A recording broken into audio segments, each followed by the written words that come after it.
Everybody, and welcome to Intro to Entrepreneurship One.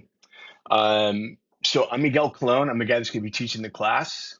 I've been teaching these classes for 15 years now. It's kind of fun. The first 5 years was part-time because I had sold the company and um, I was helping the company that bought my company sort of do the integration and stuff. And then Chabot reached out and said, "Hey, we're going to be hiring somebody full time. We'd love you to consider it." And so I made that transition to full time about 10 years ago. But I still have hustle. I still got people that I talk with almost on a weekly basis about different crazy business ideas. Not to mention, students. So I am definitely not one of those if you can't do teach guys, because I am a guy that still does today. So let's take a look at a quick agenda. I'm just going to get it on the table. Why do students fail my class? I'm just going to get it out there. That way there's no confusion, right? And there's no mysteries. We'll go over who I am, of course, AI. We'll talk, and we're going to talk a little bit more about AI, a little bit more different than I normally do. And I'll get into that in a bit. But let's talk about why do students fail my class? They don't watch the videos. So I'm going to have a bunch of short lectures that are connected to most, if not every assignment. Just a little something, something, right? I like to use case studies in order to sort of reinforce concepts. So you're going to read stuff and then there's going to be a test. And I want to use these case studies as sort of a bridge in between the reading and the test to sort of reinforce some concepts, right? And they're fun. And that's why I use case studies. I absolutely love it, you know.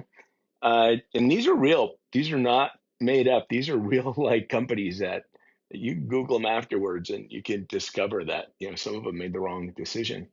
And so it's really fun. But a lot of students, they just won't watch the video and they'll just wing it. And I got to tell you, I've been an entrepreneur for 30 years, 1987, maybe more than 30 years. Geez, almost 40. This is ridiculous, right? Times it's just going too fast. And I have never met a successful entrepreneur that just winged it ever, right? uh, every entrepreneur that I have met have been solid thinkers and solid planners. And the reason for that is that, you don't get paid to be an entrepreneur, right? You're taking all this risk, and it is you get to eat what you kill world. And so if you're just winging it and you're not killing anything, then you're not going to be eating anything. And sort of a brutal reality, but that's just the way it is. And so most entrepreneurs I know, they're not winging it, right? They're like, okay, give me more details, give me more details. And so students that don't watch the videos, and I put a bunch of great videos in each module. I'll show you. I've never just thrown a video in there that was like, oh, I need them to watch something stupid that seems like it would be fun to watch. Never, man. I mean, normally these are not normally, 100% of the time, I have watched those videos at least once. And I've been like, that's good. I wish somebody would have told me that when I was like 20, 30, 40, 50, right? And so I don't just throw filler in there. So I'll show you, but they don't watch the videos. And then you leave and you got like, 2%, 3% of what the value of the course was. So you don't watch the videos. And by the way, if you got a C or a B in the class and you didn't get everything out of it, my world, that's a fail, right? I don't care if you get an A in this class. An A doesn't mean that you got everything that you needed. And I have really put a lot of work into making sure that you sort of got the fundamentals of what you need in order to be able to get into the game. Two, they fall behind and they don't talk to me. So let's be clear. The time to send Cologne, that's me, a text is not 2 weeks after the problem occurred. You send me a little note. I'm not going to get you. I really don't want to know your drama. I don't need to know your business. I'm not going to be like, well, prove to me that your dog died. I'm not going to do that. You're going to say, hey, I need 2 more days because I got stuff going on, and I'm going to trust you, and we're going to work it out. But you do not come to me and be like, oh, I got engaged 2 weeks ago and I got really distracted. I got that email last semester, by the way. And I'm like, congratulations, marriage is a wonderful thing. You're probably going to fail the class, right? Don't hit me up 2 weeks later and expect me to go back and solve a problem for you. I'm not going to do it. You want to talk to me in real time? We've got 8 weeks to do what I normally do in 17 and a half weeks. So you got to talk to me, right? You're going to get busy at work. You're going to get busy at life. Shit is going to hit the fan. That is just the way it works. Every semester, somebody gets pregnant, somebody has a baby, people get divorced, people get married, people's cars get broke into, tires get slashed, windows get broken, and sometimes it's related to the divorces or whatever, right? But there's madness. There's always chaos every semester. And once again, I don't even know the drama. I just said kind of like, I need you to trust me. I need 3 days. And then if you can give me 3 days, I can get caught up and we can like get back to business, right? And that's how you work with me. But if you don't do that, then you're going to fail the class. And maybe you'll pass, but you're going to fail the class because you're not going to get everything that I believe you need in order to be able to get into the game, right? Um, Me quickly. So I've got I'm the professor at Chabot. I teach entrepreneurship. I lead the entrepreneurship program, and then I teach a couple business classes. Um, but I start stuff. I mean, that's my jam. Um, so the last thing that we started was a miserable failure, and I put that in there because people get tired of hearing about all your successes. So I've started 11 companies, put $40 million into 11 different enterprises, sold three of them, which means the other eight did not go to plan, right? That is the nature of being an entrepreneur. Which is sort of the first lesson is that you're going to fail. It's kind of funny. I tell my students in my on campus classes. At the end of the semester we have a little chat, and I'm like, I wish you all uh, a life of failure. And they all look at me like, oh my God, why would you wish that? And the reason is that if you failed, that means that you were trying. And so, pick yourself up and get back, right?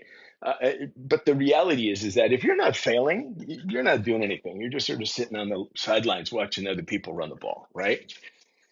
And so this last one, I know we lost like 50, 60 grand. It wasn't a big deal, but it was fun. One before that was a pretty good hit. New York Stock Exchange listed company bought us. We're pretty stoked about that. I am a finance guy by wiring, so I've always been the CEO. Although I don't want to be CEO anymore. I really sort of feel like at this point in my life, I'm the guy that's supposed to help other people start stuff, and I'm not supposed to be the boss. I don't want to be the boss, and uh, but I'm a finance guy by wiring, right? So I live in Excel. That's where I'm the happiest. And so I get numbers. And so a lot of that probably comes from Morgan Stanley. I got my master's from St. Mary's. I am a Chabot College alumni. Uh, I'll talk about that in a minute.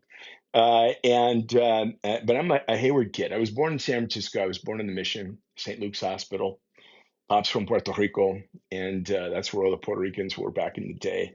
And then we moved to Hayward because a lot of the family was moving there because there was a cannery and they were hiring, and so a bunch of the brothers moved there, and so I grew up in Hayward.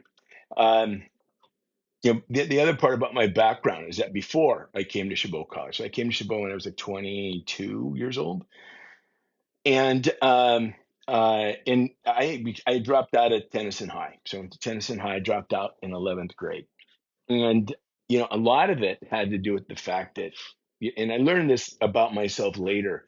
I don't learn like everybody else does. I'm not stupid by any means. I'm a pretty bright guy, and I feel comfortable saying that, and hopefully not sounding arrogant. But I'm a pretty smart dude, and but I don't learn like most people learn. And we've got a system that pretty much teaches, people how to think inside of a box. And in my world, there are no boxes, right? And so that created a little bit of chaos and a little bit of frustration. But I also had parents. Neither one of my parents graduated from high school. Dad, ninth grade education on a little teeny tiny island in the middle of the Caribbean, right? So, English was his second language until he passed. Um, Mom, 10th grade education. She grew up in the projects in Oakland, and it was, mom was a waitress as soon as, she could get a job. And so neither one of them were really like, oh, you gotta go to college. It was my dad in his world, what he wanted was for me to learn a trade. But that's a whole nother story. I worked in warehouses until I was about 22, 23 years old. That was, I'm 6'1", 250 pounds. And so I'm, built like a big piece of meat. And so when you're a big guy, you either bang nails or you throw heavy boxes. And so I threw heavy boxes. There's about 14 months where I was homeless. There's a couple months where I was just like looking for a place to crash. And then I was working in a warehouse, and they had like a spare, they had like an office like way off on the side that nobody was using, and they let me move in. So I lived there for about a year, and that's when I was part of the time when I was going to Chabot because there was no shower there, and so there was a sink and a toilet, and so I was able to like take care of the basics. But I was going to Chabot College to shower. That was one of the reasons. I didn't have a car. I was on a mountain bike. I was pretty fit, but you know, when it rained, it was kind of a drag. Um, while at Chabot, something extraordinary happened, which is why, the last after I sold, I've sold three companies. After I sold the second one, I started to sort of reflect on my life. What do I want to do? And I sort of remembered this moment at Chabot. Back in the spring of 1986, I took a microeconomics class, and for some reason, like all the light bulbs went on in my head. And if you've never had an experience like that, I look forward to you having that moment, right? Where you just kind of like, holy crap, I get this. And I don't know why. And I'm excited about it. And it was very interesting because in this class, I earned like an A minus. It should have been an A, but that's another conversation, right? But it was like the first A, like in the history of me. When I went to middle school, we got grades. So, I'm talking, 8 years of getting grades, and that was for 7 years of getting grades. That was the first A I ever got. And still today, this is still sort of a core passion for me. I mean, I follow all the economic news, and I'm one of those guys that tries to, plot what could potentially happen based on X, Y, and Z. And that's still my first love or passion, if you will. But even while I was at Chabot, sort of interestingly enough, I did great in the economics class, and I did not do well in any of the other classes. And so I was on academic probation up until recently. And it was kind of funny. I was going to go take, I'm getting a little bit older, and I thought, well, gosh, Kobe, funniest thing, right? So Kobe said, if, what was the one piece of advice he would give to his younger self? And it wasn't work harder because the dude just was relentless. His work ethic was ridiculous. But he said stretch. He wished he would have told his younger self to stretch more. And so I thought, well, gosh, you know what? I'm going to take that advice. And so I thought I'm going to go take a yoga class. So I get a little bendy. Maybe it'll help me. Who knows what will happen when you get older. And but I went to go register, and they wouldn't let me register because I was still on academic probation. I had to go talk to the counselors. They're all my friends. They know who I am, and they thought it was hilarious that Cologne was on academic probation. And so, I tell you this stuff, because the first part of my life was kind of rough, and I was unfocused, and I didn't know what I wanted to do, and to a large extent I did not feel like the smartest guy in the room. And I felt like somebody that dropped out of high school. And somebody didn't even have enough money to like be able to afford a place. It was pretty rough. But after Chabot, and after I sort of got my teeth into this whole economics thing, and I realized, okay, I'm not dumb, because that's what happened when I did well in that economics class. Was I was able to sort of look at myself and go, okay, you're not an idiot, you know, and that was really important. And And then my cousin and I started our first company, 1987, and we started a janitorial service because we wanted to be able to go to school. And one thing led to another, and all the stars sort of aligned, and I was able to get hired at Morgan Stanley, which is it should have never happened, right? It wouldn't happen today, right? You know, if we ever, you were in one of my classrooms, or you're a grown up, you're over 21, and we're ever somewhere, and I'll buy you a beer and I'll tell you the story. But it was fun getting hired there. That allowed me to buy my first house in 1994. I was 28, and I joined my first technology startup in '96. Everything just sort of went from there, right? It was all because of Chabot College. And it was all because Chabot, I mean, I did the work, but Chabot College, they sort of created the environment where if I was willing to put in the work, maybe something interesting could happen. And thankfully, it did. And I tell you this story not to be kind of like, ooh, look at me. I tell you this story because, you know, there's nothing you're gonna be able to call me and be like, and it's gonna shock me, right? I mean, I've been there. And so, if something goes up, something goes wrong, you have got to reach out. I'm not going to judge you. And the other thing is, I didn't even get my bachelor's degree till I was 38 years old. I got my master's degree when I was 43. So I'm not one of those, academics. I'm not, right? I'm a business guy. And so there's no judgment when you're talking to me. I'm not gonna baby you either, right? But you're gonna call me and be like, I need 2 more weeks. I'm gonna tell you that's too long. I'm gonna give you 3 days. And you usually have to figure it out because that's what life is going to be like, right? So, as I mentioned, of course, we hustle in this class, a 17 and a half week class that we just get done in 8 weeks. Good news is, we get it done in 8 weeks. And by the way, my success rates in the 8 week class are better. I noticed this over the summer classes where my summer classes were the success rates were crushed. They were just crushing it. The 17 and a half week class, the success rates weren't as high. And I talked to a bunch of students, and I was able to attribute it to fatigue, right? That doing this for 17 and a half weeks was just so much. And I talked about this for 10 years. And so now we've got a bunch of classes that are 8 week classes. And not only that, but the college starting next year, we're going to be going to 16 weeks. So we recognize that there's fatigue. So we do a lot of work in 8 weeks, but catching up, that means it's almost impossible. You're just going to be like, oh my gosh, the first 2 weeks, there's like no room for error. I mean, I have just got it, and I do this for you. I don't do this for me, but like the first week, if you miss any assignments, I got to drop you. And the reason is that historically speaking, if you're missing assignments in week one, then you're going to get an F. And in the first week, if I drop you, there's no harm, no foul. There's no W, there's nothing. It's like you were never in the class. So we hustle, right? This class is going to be moving pretty quick. Um, so I got all this stuff about AI. Last week, last Thursday and Friday, I was at Harvard Business School in Boston, and I was learning about AI from their professors. And I was in a room with 74 other professors, and they're all real professors, right? I mean, we're talking Columbia was there, Georgetown was there, obviously Harvard, Stanford, Berkeley were there. Somebody from UCLA was. We're talking 75 of the biggest college, and these are all full professors, and most of them are teaching grad students. And I was the only community college guy there. It was pretty funny to see how they responded to community college, like, right, sort of a thing. It was kind of funny. But I learned a lot about AI. Can you cheat? Yes, you absolutely can. Just go chat GPT, put in the question, and it'll answer all your questions, right? Hold on a quick second. Yeah,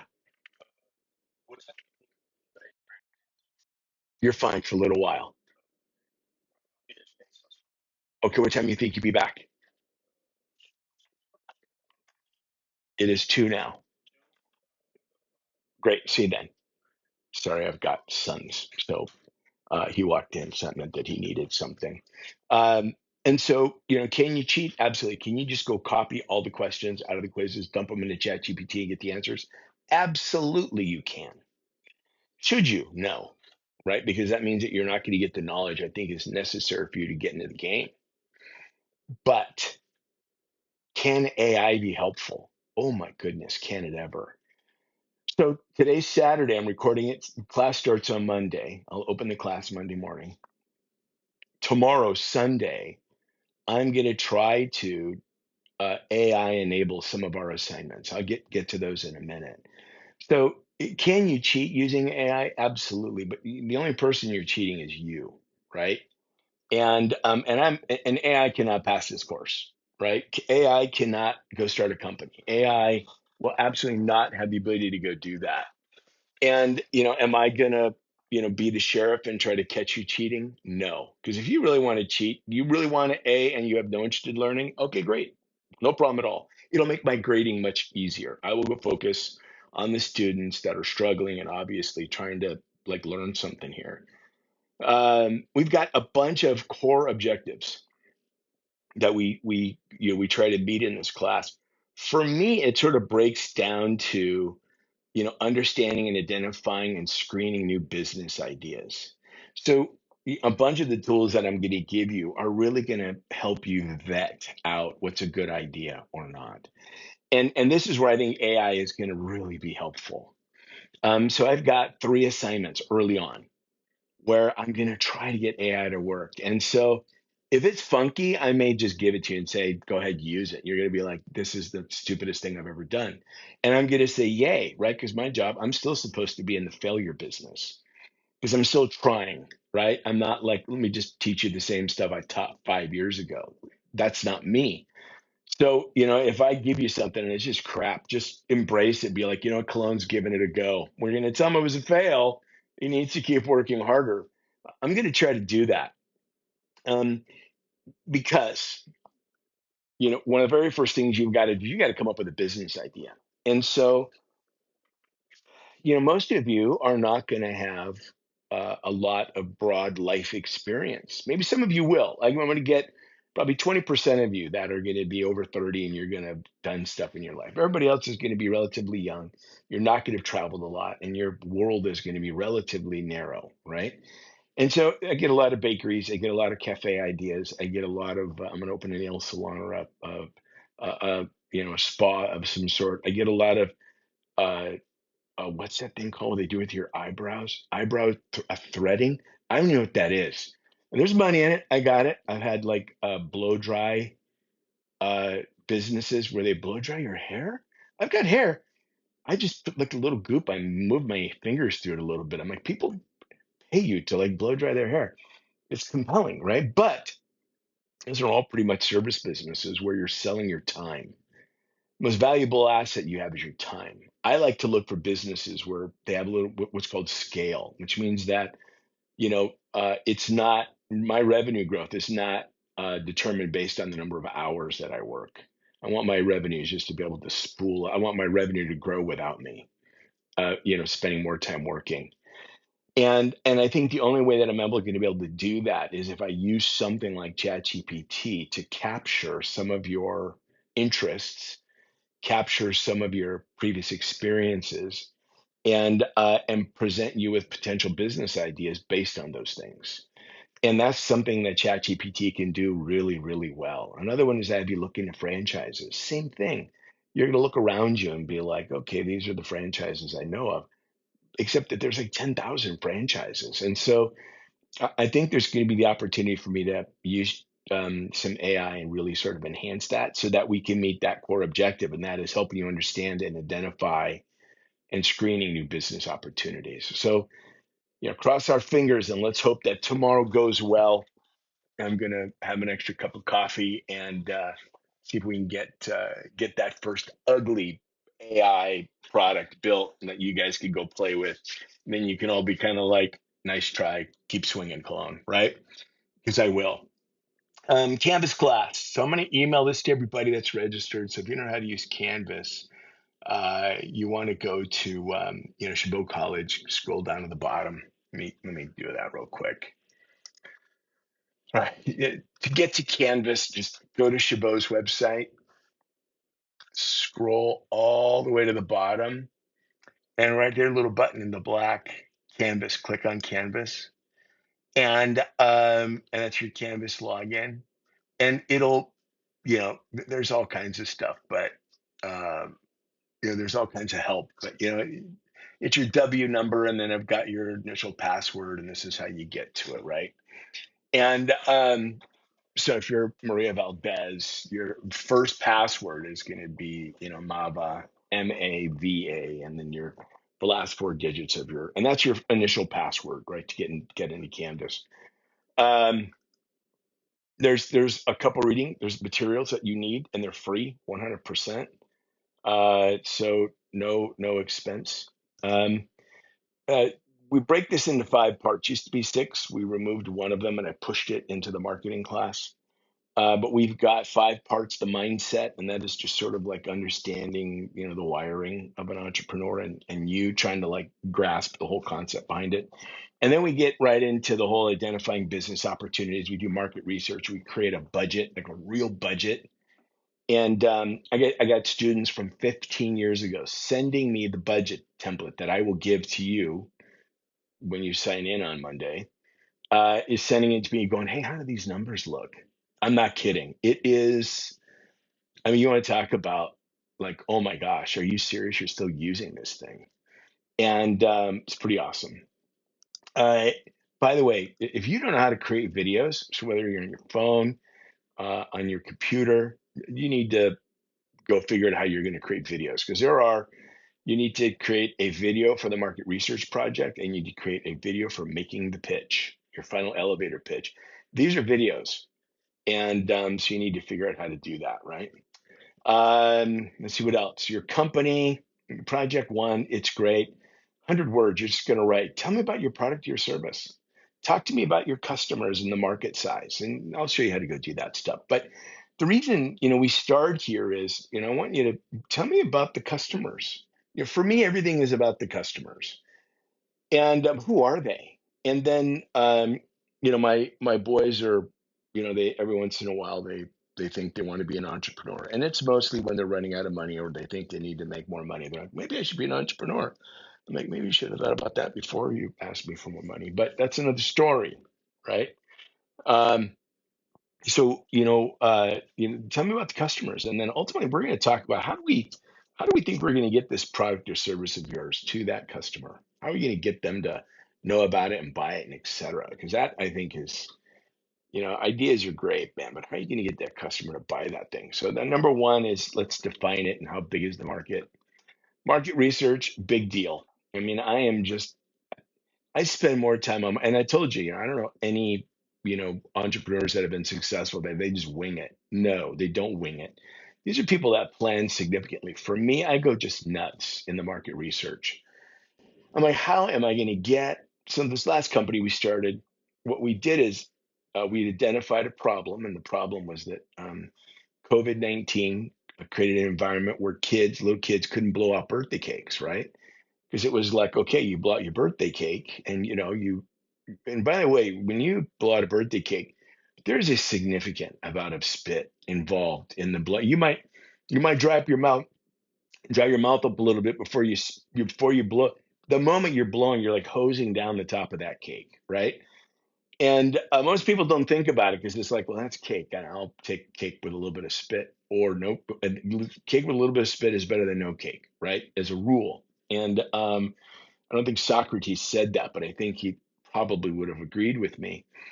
But if we look at, that, during COVID, you blow out the birthday candles, you might kill grandma, sort of a thing. And so people stop blowing out the birthday cakes. So we created a wand that was going to blow out the birthday cake. Little kid hold the wand, push the button, a little wind would create, and it would blow out the birthday candles. And a bunch of stuff went wrong. But what didn't go wrong was that we did such an extraordinary amount of market research that we knew exactly who the customer was, where they were, how we were going to engage them. And I need you to sort of have that sort of a mindset. How am I going to get to that customer? Where are they? How many of them are there? And we do budgeting, also big budget guy. I've got this little simple template. I got a great little video that shows you how to do it. Great budget project. And I mean, you walk out going, I'm not going to make $1 doing this. In which case, if you're not going to make any money, it's probably a hobby. And if it's going to be a hobby, go do something else, right? And we kind of want these things to make a little bit of money. And then you're going to do a final elevator pitch. You have 2 minutes. Get up there, tell me about the company, tell me about the market, tell me about, the amount of money you need to reach profitability and break even, and then ask me for something, right? And you had 2 minutes. And by the way, this is like the Shark Tank format, except that it's tighter. And we do this every year as a competition at Chabot College. Like we give away a couple grand a year at our competition when we do it. Grades pretty straightforward. I don't give grades. I just add up the numbers, right? So there's a bunch of assignments and discussions and projects, etc. You give me these numbers, give me the ballpark, right? If you get to like 900 points, you're probably going to get the A. And I don't fudge on the Fs, man. If you throw up 619 points, I give you the F because you and I will have had a conversation already before we got to this point. You're going to be getting emails from me going, "Hey, what's going on? What can I do to help?" And you're not going to respond, and then we're going to get to 619, and then we're both going to be sad, right? The rules: don't cheat. Do the work, man. Just do the work. Don't try to be nice. There's a bunch of times where you're going to be interacting with other students, and just be nice, right? Be flexible. That used to be more important. I'm not traveling anymore. The first 3, 4 years I was full time at Chabot, I was still consulting and I was still spending a fair amount of time in Europe, and so I'm not doing that anymore. So right now, if you hit me up, if you send me a text, pretty good chance you're going to get a response straight away. If you send me a text after like 8 o'clock at night, you're probably not going to get a response till the next morning. I try to go to bed early so I can get up early in the morning and get my day cracking, right? This is how you get me. I've only got one telephone, and this is it. So you are going to be texting the same number that my kids text me for. They ask for money, you ask for help. Uh, Hopefully that never changes, right? Um, so this is the number. Write it down, put it in your phone. This is how you get a hold of me. Okay. So let's take a look at the class. So, here's what we got. Um we've got this broken down into a bunch of different parts. So, course resources. When you log in, this is what you're going to see, right? You're going to see all of these things. This is a message from Snoop. I love it, right? You're going to click this. It's going to look like, oh, it doesn't work, right? Sometimes YouTube doesn't want to play with Canvas, right? So you just click on the title at the very top, click on it. It'll go right to, yep, yep, yep. He's talking to you. So I'm not going to spoil it. We've got the syllabus, the course outline, a little bit about me. I'm trying to just, that's not important. We got the entrepreneurship book. This is what you're going to be using, a bunch of extra credit stuff and fun stuff, right? So there's 4 extra credit assignments. If you fall behind, you miss something, great, go back, make sure, do all the extra credit because you just never know when something's going to go wrong, okay? The first one it's almost like I should just give you free points, right? Tell me what you did over summer break. If you didn't do anything, make it up. It's not like I'm going to go look at your Instagram and be kind of like, oh, you didn't really go to the Philippines. No, you just tell me a story, right? It's an easy way for you to get some extra credit points and me feel okay about, telling you no, I'm not going to reopen that assignment because it's been too long. So it's sort of it's good for both of us. And then these are the assignments, right? You come in, this is what you read, okay? This is the work you do. So this week number 1, we've got an introductions, which is fun. A discussion. It's a case study, to stare to go. Great case study, one of my faves. You're going to do a little bit of research on franchise businesses, and there's a quiz, okay? And yep, it's based on those first 2 chapters. And then there's a bunch of I don't think that video works anymore. I'll see if it does. If not, I'll redo it. Um, a bunch of videos on franchising and how do they work and blah blah blah. These are the videos students don't watch, and they're short. They're like 2 minutes, 3 minutes, 4 minutes, and that's how the course is laid out, right? This is what you read. This is the work you do, and this is the projects, right? and then this week's video. Sometimes there's more than others. And by the way, here we go. Week 3, super important. This quiz is going to be based on one of the readings from chapter 2 of the Innovator's Solution. This book, I don't read business books, but when I was getting my MBA, we read this book in class, and this class changed the way I think about business. It really was this chapter. The last company I started, the one that we sold, the people we were hiring them were like, go sit down and read this chapter because this is what we're doing. I'm not kidding.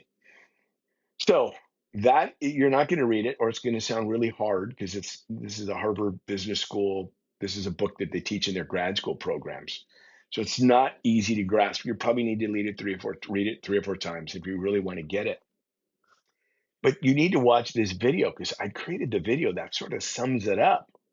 Nobody watches the video, and as a result, nobody really answers it correctly, right? Uh, so what are you going to do? This is just one of those cases. But everything is already out. Everything's got the due dates on them, and so there's nothing